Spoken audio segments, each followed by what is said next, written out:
Panginoon. Ako'y magpupuri sa Panginoon. Ako'y magpupuri sa Panginoon. Purihin natin ang Panginoon. Ako'y magpupuri sa Panginoon. Ako'y magpupuri sa Panginoon. Ako'y magpupuri sa Panginoon. Purihin natin ang Panginoon. Purihin si Yahweh, pagkat siya'y mabuti. Lalihin na ang mga ating nagpupurin lahat. Ang Diyos lang, pag-ibig mo walang hanggan. Okay, muli po magandang umaga po sa inyong lahat. Ngayon po ay September 3, 2020. Tayo po ngayon ay nasa panibagong umaga ng ating buhay. Magpasalamat tayo sa Diyos sa umagang ito. Purihin natin ang Panginoon sapagkat muli ay binigyan tayo ng Diyos ng buhay at lakas. So marapat lamang na sa umagang ito, tayo patuloy na magpuri sa Diyos at sumamba sa Kanya. Tunay na ang Panginoon ay buhay at kailanman ay hindi tayo pinababayaan sa araw-araw nating buhay. Ayan, so maraming salamat po sa inyong patuloy na pagsubaybay sa ating programa SPPMA Morning Praise and Worship. At syempre, sa pagsisimula po ng ating programa ngayong umaga, atin pong muling pakinggan ang ating theme song, Di Ako Magsasawang Purihin Ka.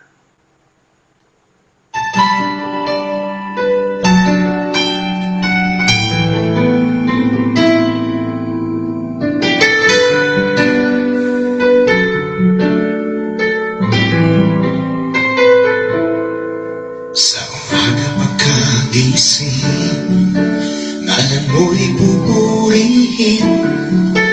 Puso ko'y laging may awit para sa'yo. Lagi kong nararanasan katapatan mong walang hanggan. Pag-ibig mo'y laging sariwa sa araw-araw. Di ako magsasawang purihin ka. Buong puso't lakas, minamahal kita. Laging aawitin pag-ibig mo sa akin, Panginoong Jesus. Purihin ka.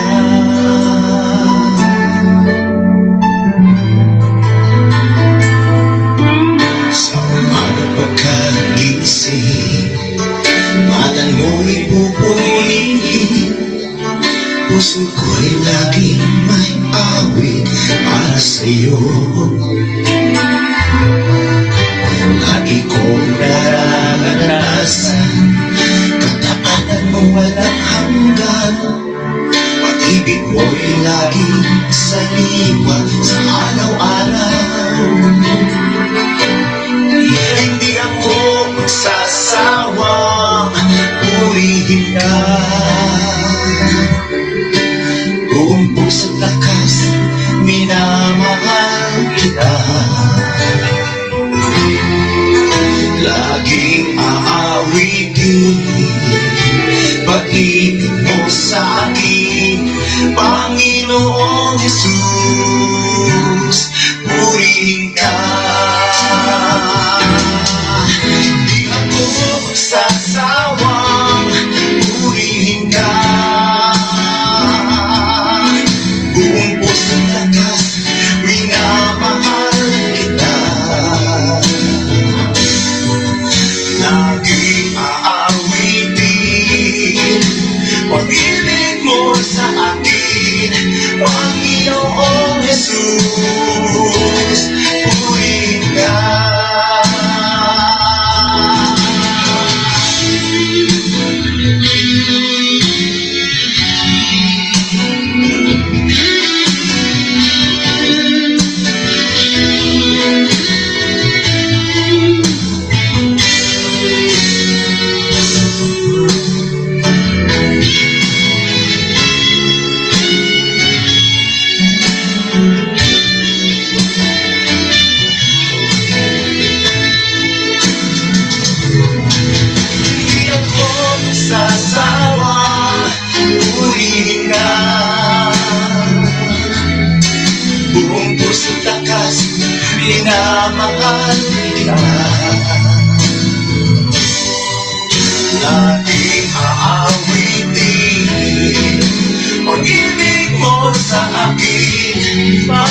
awitin.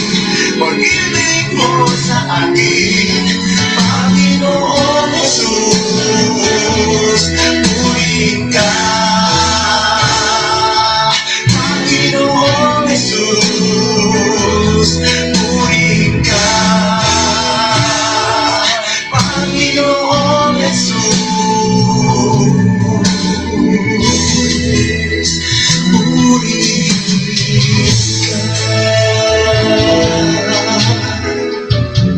Purihin Yes, Lord. Purihin ka sa umagang ito. Purihin ka, Panginoon. Tunay na ikaw ang Diyos na buhay. Sa iyo ang lahat ng pasasalamat at pagsamba, Panginoon, sa umagang ito. Purihin ka, Panginoon. Glory to you, O God. Glory to you, O Jesus. Praise you, O Holy Spirit. Ayan, sa umagang ito, mga kapatid, tayo po ay magpatuloy sa ating gawain. At nasa bahagi na po tayo ng pakikinig sa mabuting balita ng Panginoon.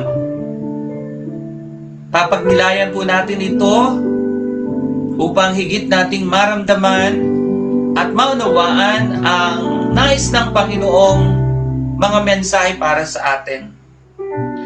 Ang pagbabahayag ng mabuting balita ng Panginoon ayon kay San Lucas. Papuri sa iyo, O Panginoon. Minsan nakatayo si Jesus sa baybayin ng lawa ng Genezaret. Pinagkalipon-punan siya ng napakaraming tao na ibig makinig ng salita ng Diyos. May nakita siyang 2 bangka sa baybayin. Nakalunsad na ang mga mangingisda at nagluhugas na ng kanilang mga lambat.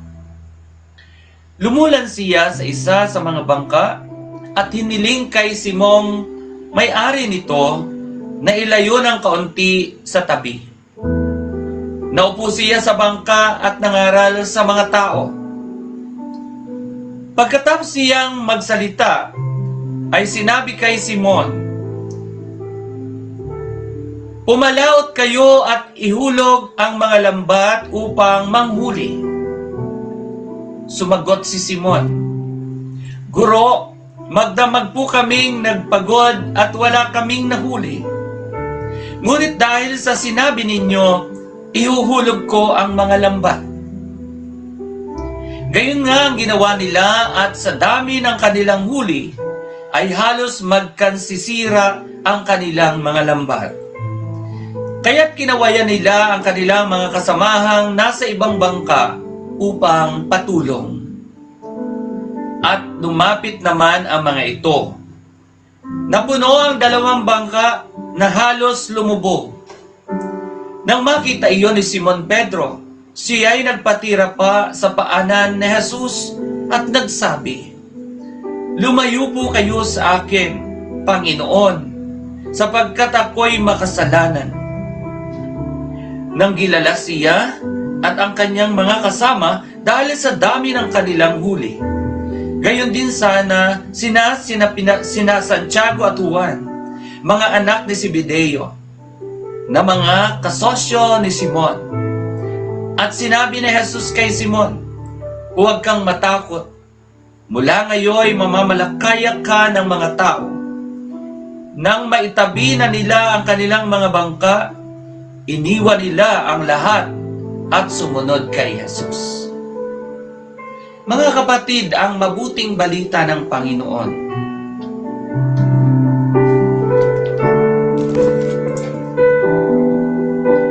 Pagnilayan po natin ang salita ng Diyos na ating narinig ngayong umaga.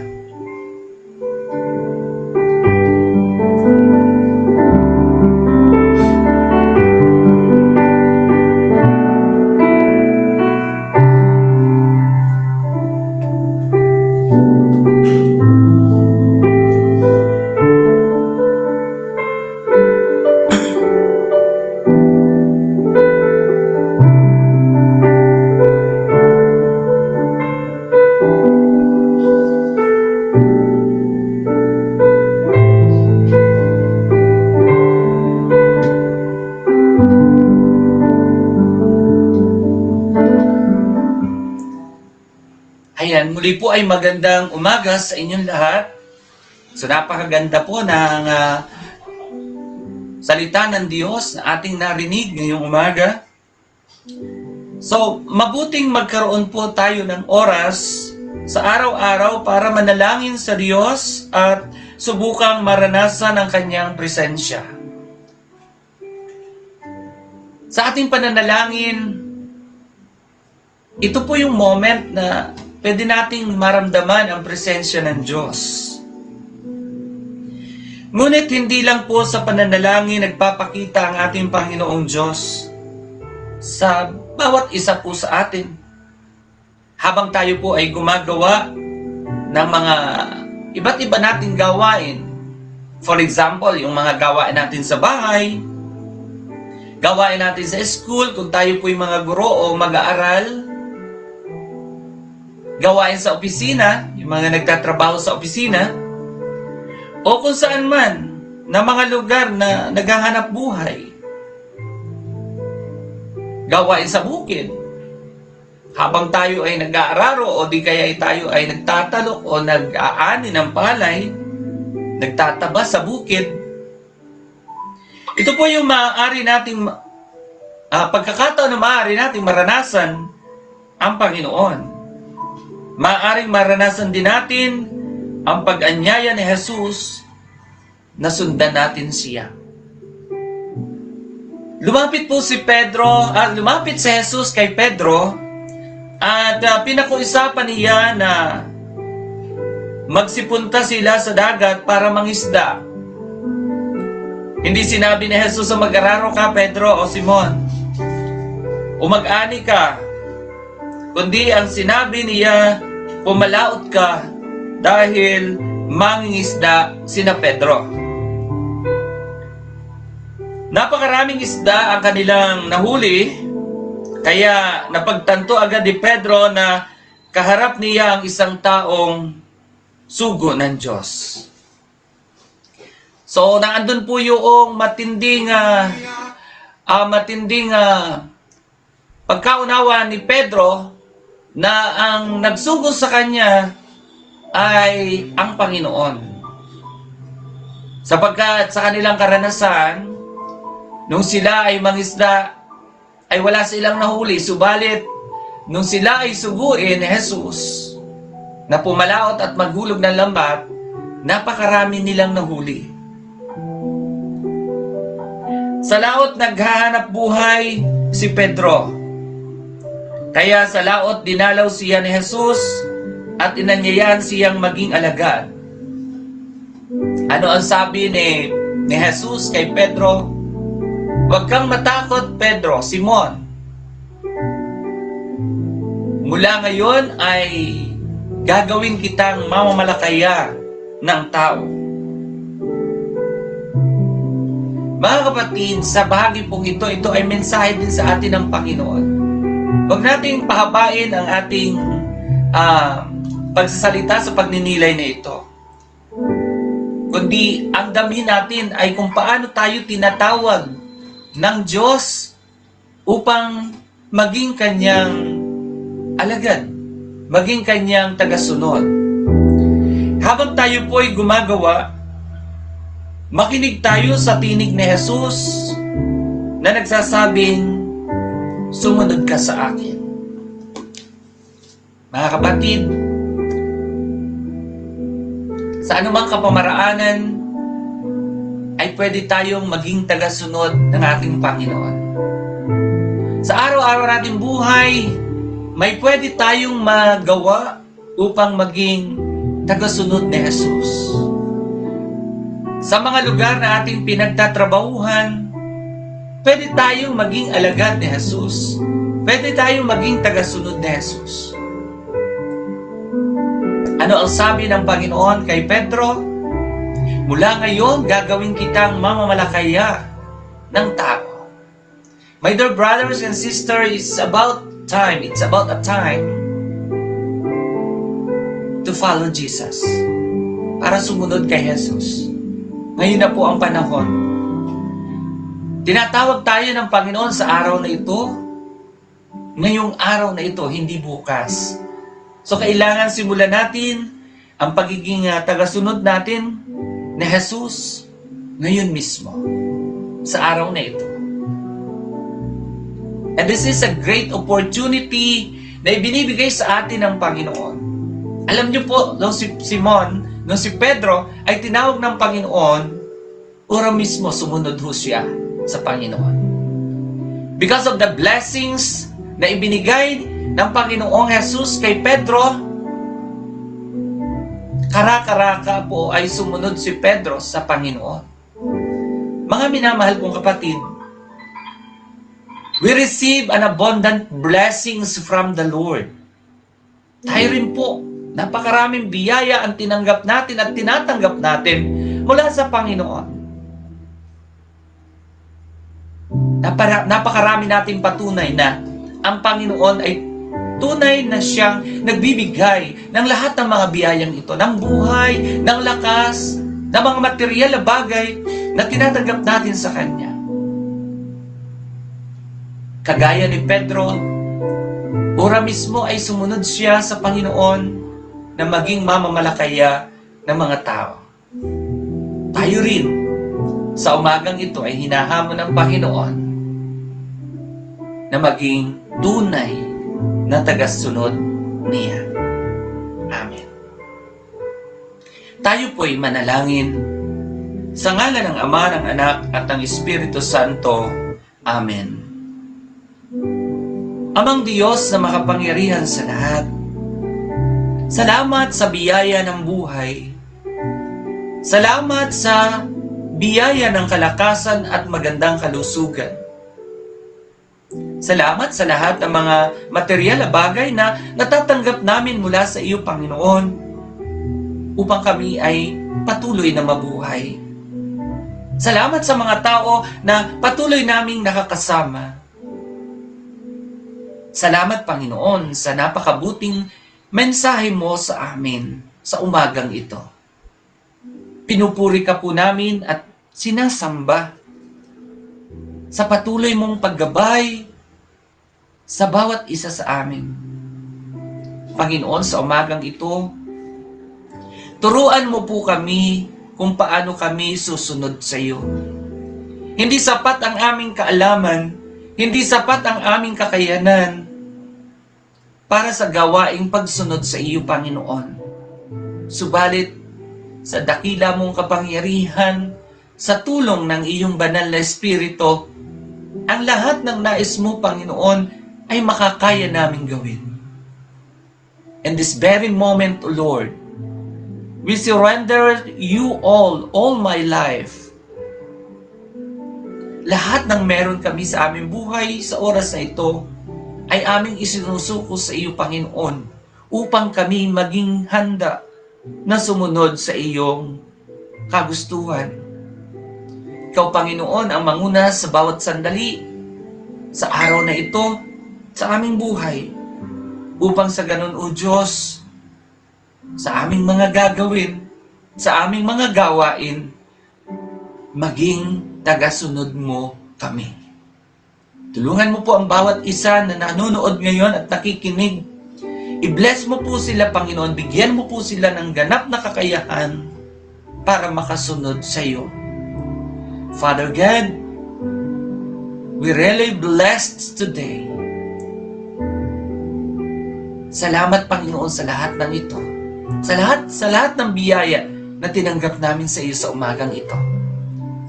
Salamat, Panginoon, sa authority na ibinigay mo sa amin para maging lingkod mo. Salamat, Panginoon. At ang lahat ng ito, O Diyos, ay aming ibinabalik ang pasasalamat at inaangkin namin ang kaganapan sa pamamagitan ni Kristong aming Panginoon at tagapagligtas, kasama ng tulong ng Banal na Espiritu, ngayon at magpakailanman. Amen. Amen. Sa ngalan ng Ama, ng Anak, at ng Espiritu Santo. Amen. Ayan. So, muli po ay napakinggan natin ang salita ng Diyos, naramdaman natin ang presensya ng Panginoon sa umagang ito, at Sa umagang ito ay pakinggan po natin ang isa pang napakagandang awitin na magiging inspirasyon din natin upang tayo ay patuloy na maging tunay na tagasunod ng ating Panginoon. Alagad ng Pag-ibig.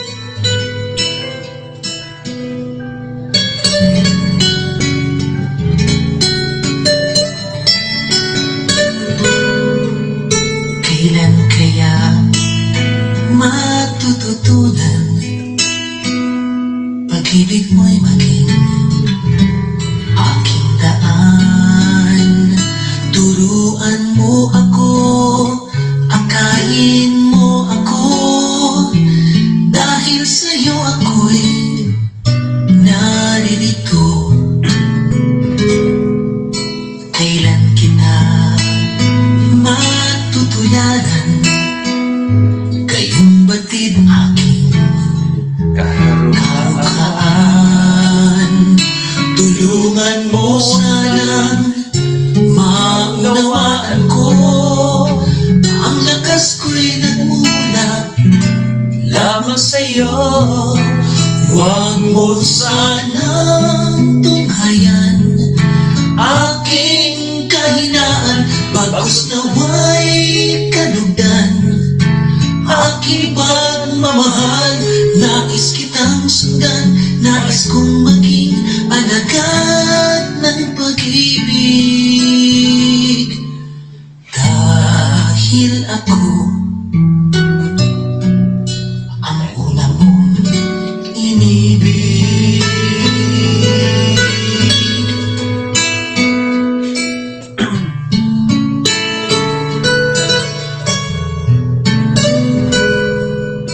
Hindi ako maaalinganan kahit hindi alam ang pupuntahan. Ang tangi kong mamasdan at lagi kong susundan, pag-ibig mo aking lakas kailan pa man. Huwag mo sanang tunghayan aking kahinaan, bagkus nawa'y kalugdan. Aking pagmamahal, nais kitang sundan, nais kong maging alagad ng pag-ibig. Dahil ako ang una mong inibig. Huwag mo sanang tunghayan aking kahinaan, bagkus nawa'y kalugdan. Aking pagmamahal, nais kitang sundan, nais kong maging alagad ng pag-ibig. Dahil ako ang una mong inibig.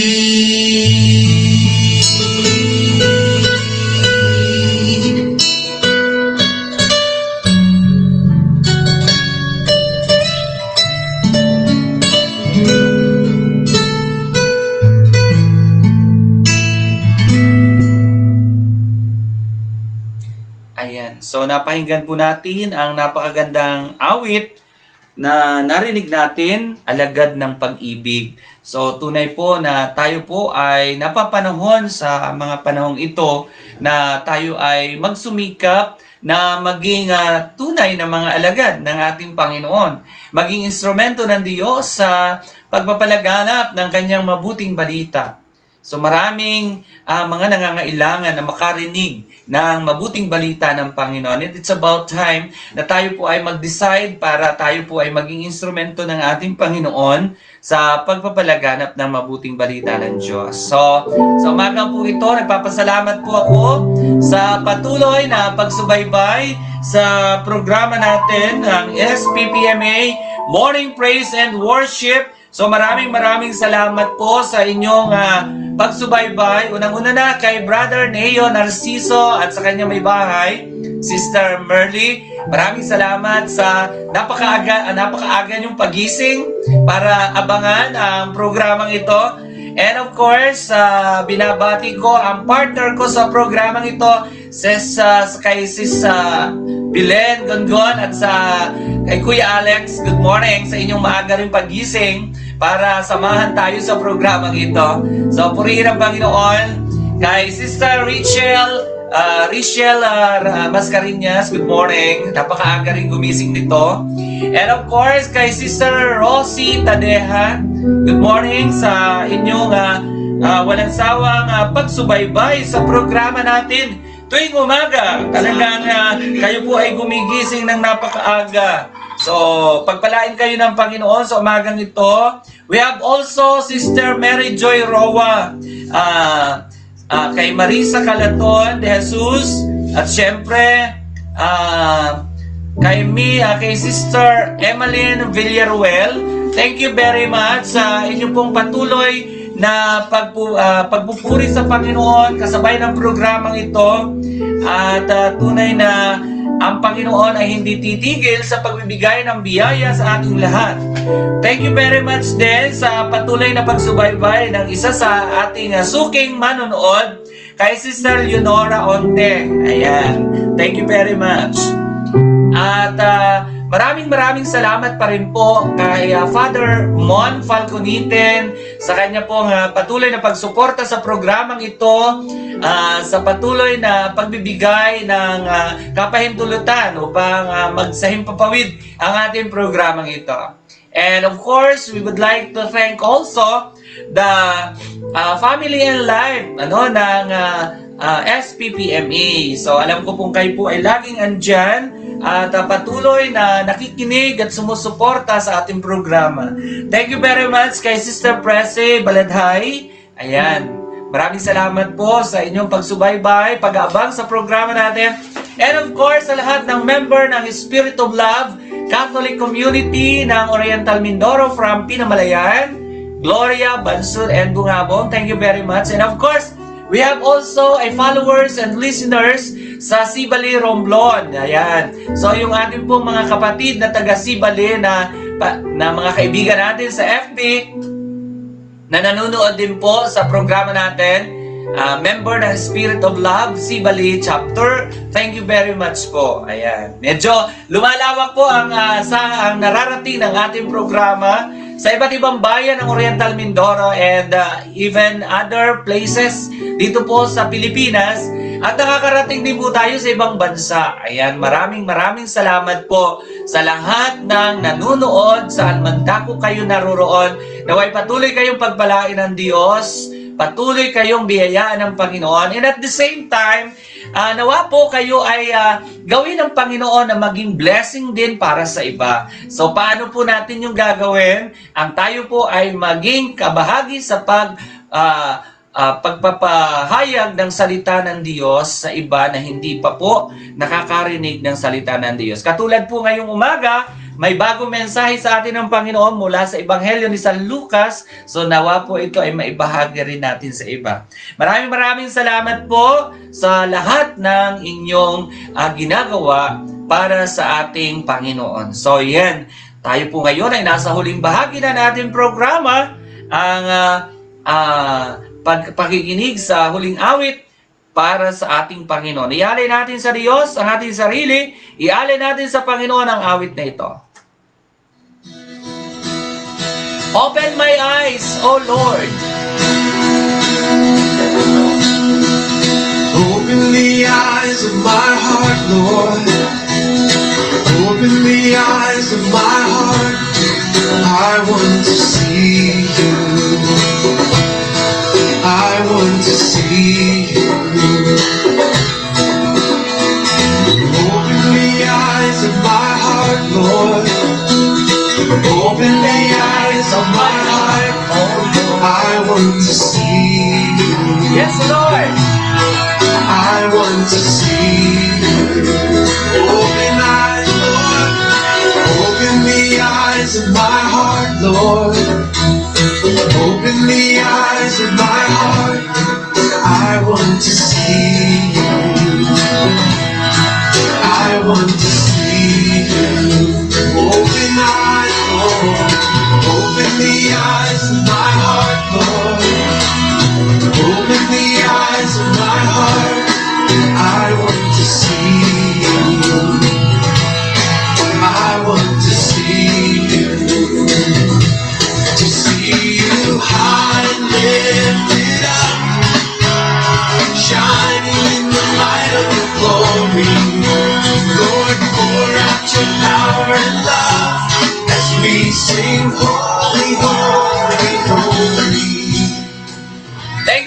watching kay Ate Glo. Open the eyes of Maraming salamat. Lord.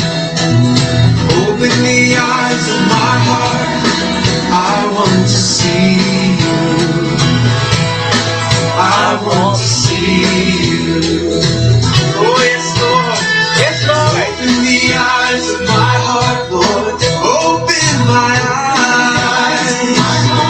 Lord, I want to see you. I want to see you. Thank you, Sister Flor. Maraming salamat, Sister Flor. Sister Flor Gahon, thank you. Shining in the light of your Sister Cez Pacheco, thank you very much. Pour out your power and love as we sing holy, holy, holy. You are high and lifted up, and you're shining in the light of your glory. Lord, pour out Thank you for watching. Ate Hershey, De Los Reyes. holy, holy, holy. High and lifted up, and you're shining in the light of your glory. Pour out your power and love as we sing holy, holy, holy. Holy, holy, Salamat sa mga kapatid ko po na nanonood. Thank you. holy, holy. So it's about time to say bye-bye for now. Maraming salamat po muli at atin pong abangan ang susunod nating episode bukas po ng umaga sa ganap na ikalima ng umaga. Ito po ang programang SPPMA Morning Praise and Worship. God bless us all. Holy, holy, holy, I want to see you. Ladies, sing, open the eyes of my heart.